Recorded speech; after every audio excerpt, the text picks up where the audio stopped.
Dr. P here to talk about an important aspect of contracts, which is foreign publication or licensing. Now, this is not nearly as important as it used to be because publishers tend to want rights for the world at large, for everything. And if that's the case, then when you negotiate the contract, you're covering the entire world. But 30, 40 years ago, you tended to license a game for publication in a particular country or in a particular language. And so it was more important. What's happened recently is that companies go together who want to jointly publish a game. For example, the War of the Ring game that has been so successful was jointly published between an Italian company and Fantasy Flight Games in America.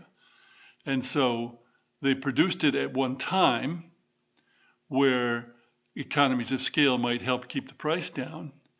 And then they had a version that had Italian components and a version that had English language components.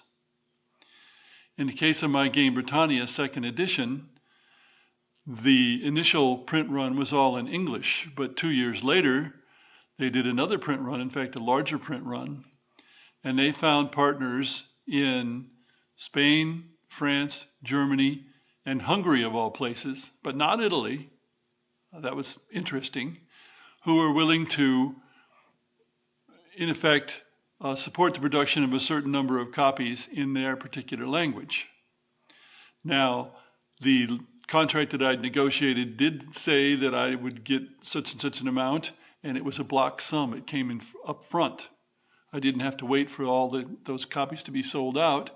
And also I got 3 author copies in each of the languages. So that had been covered in the contract.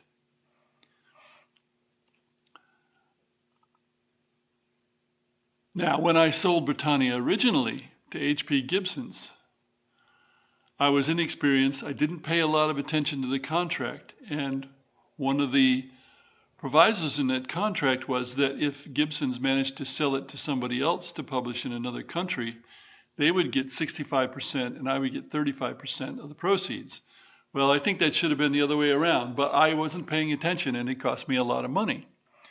Now, in defense of myself, I had already offered the game to Avalon Hill, and Avalon Hill had said games of that era don't sell, so they didn't pay attention. But Gibson's did license it to Avalon Hill, and they got 65% and I got 35%. Now, you might notice if you ever look at an Avalon Hill copy of Britannia, the copyright there is in my name. And that's very unusual to see an author's copyright on a game.